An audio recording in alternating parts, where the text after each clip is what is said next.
Hello दोस्तों, स्वागत है आपका हमारे यूट्यूब चैनल पे। मैं आज मेनली बात करने वाला हूँ बी फार्मा फर्स्ट सेमेस्टर में आपको क्या क्या पढ़ना होगा।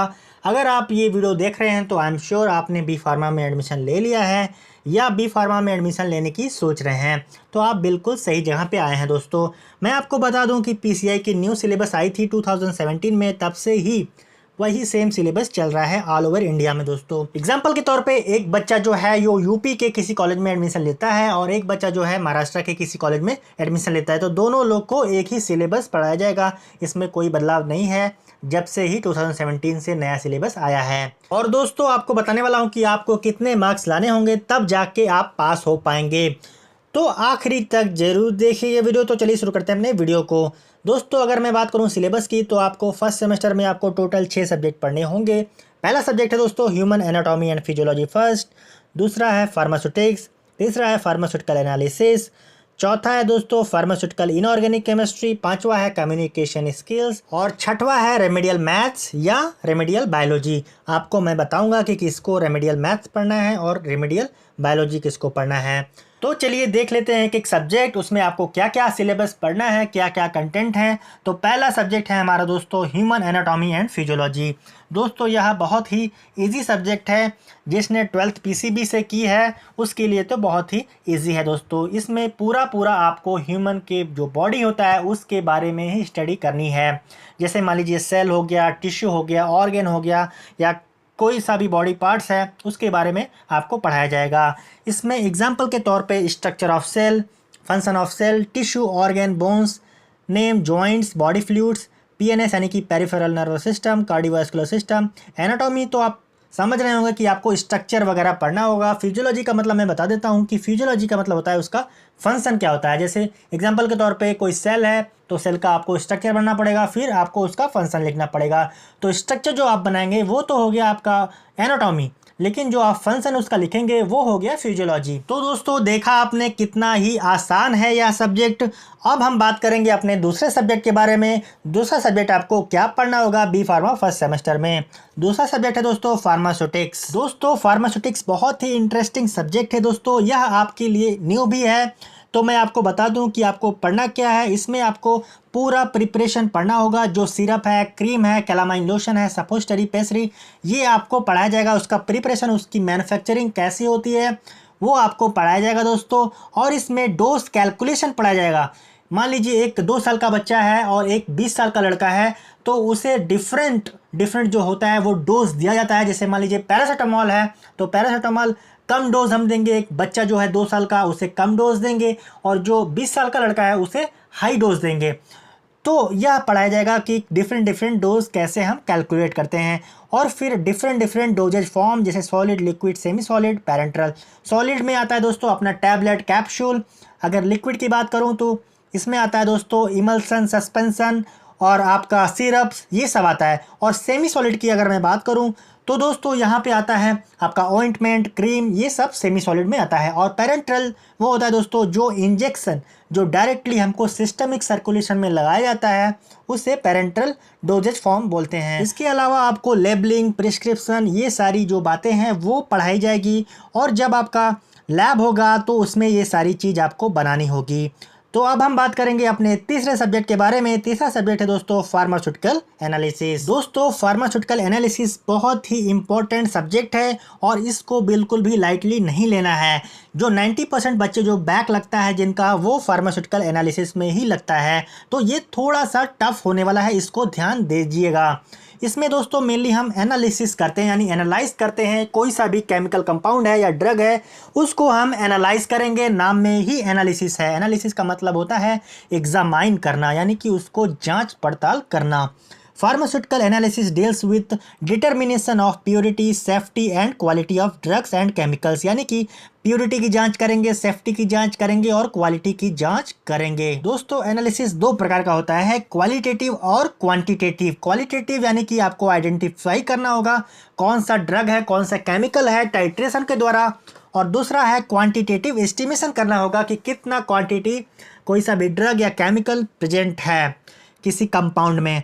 ये हो गया 2 टाइप जो फार्मास्यूटिकल एनालिसिस के टाइप्स हैं। इसके अलावा दोस्तों इसमें पूरा टाइट्रेशन पढ़ना होगा। टाइट्रेशन का मतलब होता है किसी कंपाउंड में किसी केमिकल का कितना प्रेजेंस होता है वो आपको कंसंट्रेशन आपको निकालना होगा। तो बहुत सारे जो टाइट्रेशन है वो आपको करने होंगे, एसिड बेस रिडॉक्स, कॉम्प्लेक्सीमेट्री, बहुत सारे टाइट्रेशन होते हैं। तो ये हो गया फार्मास्यूटिकल एनालिसिस। अभी हम बात करेंगे अपने चौथे सब्जेक्ट के बारे में। चौथा सब्जेक्ट हमारा है pharmaceutical inorganic chemistry. Pharmaceutical inorganic chemistry दोस्तों आपके लिए सुपर ईजी होने वाला है। आपने 11th-12th में तो इनऑर्गेनिक केमिस्ट्री पढ़ाई होगा, तो उसी से रिलेटेड थोड़ा बहुत है। तो हम देख लेते हैं इसमें कि आपको क्या क्या पढ़ना होगा। Pharmaceutical inorganic chemistry deals with elements about their preparation, standards of purity, test for identification, limit test to be perform for determining the quality extent of purity. यानी कि दोस्तों आपको एलिमेंट्स के बारे में पढ़ा जाएगा, उसकी प्योरिटी क्या होती है और उसको आइडेंटिफाई कैसे करेंगे, उसको पहचानेंगे कैसे।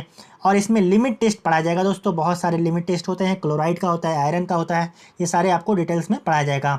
इसमें इम्प्योरिटी के बारे में पढ़ाया जाएगा। फार्मास्यूटिकल सब्सटेंस में आपको इम्प्योरिटी का पता लगाना होगा और कौन कौन से इम्प्योरिटी प्रेजेंट होते हैं उसका आपको पता लगाना होगा। इसके अलावा दोस्तों आपको जीएमपी पढ़ना होगा, एसए पढ़ना होगा, मेडिसिनल यूजेस ऑफ कंपाउंड्स पढ़ना होगा। यानी कि एक कंपाउंड दिया रहेगा, उसको आपको डिफरेंट मेथड से आपको बनाना होगा, उसी को जीएमपी बोलते हैं, जनरल मेथड ऑफ प्रिपरेशन। उसका एसए लिखना होगा और उसका मेडिसिनल यूजेस लिखना होगा दोस्तों। एग्जांपल के तौर पे antacid, haematinics, emetics, dental products etcetera. Antacid आप पता होगा दोस्तों, ये जो पेट में हमारा एसिड बढ़ जाता है उसके लिए हम एंटासिड लेते हैं। हेमाटिनिक्स जो खून बढ़ाने के लिए, ब्लड बढ़ाने के लिए हम आयरन सप्लीमेंट लेते हैं, वही हो गया हेमाटिनिक्स। और एमेटिक्स होता है दोस्तों अगर हम कोई सा पॉइजन सब्सटेंस ले लेते हैं अपने अंदर, तो बॉडी से बाहर निकालने के लिए हम इमेटिक्स लेते हैं, वो बाहर वोमिट कर देता है। और डेंटल प्रोडक्ट्स आपको पता है दोस्तों, वो जो दांत में यूज़ होते हैं। तो ये हो गया दोस्तों फार्मास्यूटिकल इनऑर्गेनिक केमिस्ट्री। तो बहुत ही इंटरेस्टिंग होने वाला है, बहुत ही आसान होने वाला है।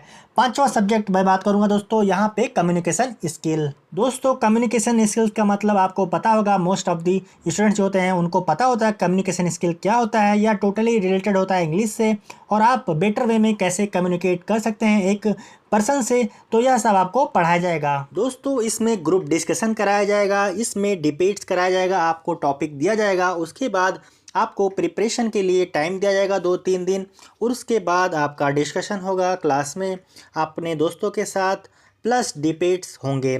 और इसमें आपको इंटरव्यू स्किल्स सिखाए जाएंगे। जैसे आप जब बी फार्मा पास कर लेंगे उसके बाद आप इंटरव्यू में बैठेंगे तो आप कैसे बेटर वे में कम्युनिकेट करके उस इंटरव्यू को क्रैक कर सकते हैं आसानी से। और इसमें सिखाया जाएगा आपको इफ़ेक्टिव ईमेल राइटिंग, यानी कि ईमेल जब प्रोफेशनल जो ईमेल राइटिंग होती है वो सिखाया जाएगा आपको। और इसमें प्रेजेंटेशन कैसे देते हैं वो सिखाया जाएगा। तो बहुत ही हेल्पफुल होने वाला है यह सब्जेक्ट। अभी हम देख लेंगे अपना नेक्स्ट जो सब्जेक्ट है उसके बारे में, रेमेडियल मैथमेटिक्स। मैं आपको बता दूं, अगर आपका पीसीबी था 12th में तो आपको रेमेडियल मैथमेटिक्स पढ़ना पड़ेगा।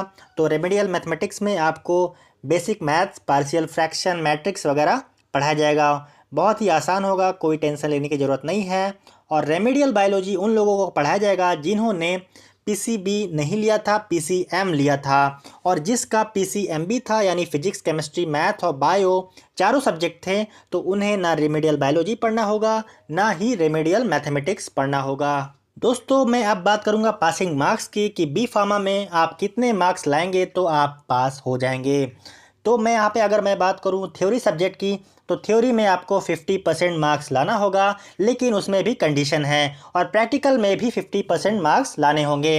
अभी हम बात कर लेंगे कि एक्सटर्नल एग्ज़ाम जो होता है, एक पेपर 75 मार्क्स का होता है मैक्सिमम, उसमें मिनिमम आपको 40% यानी 30 मार्क्स लाने होंगे।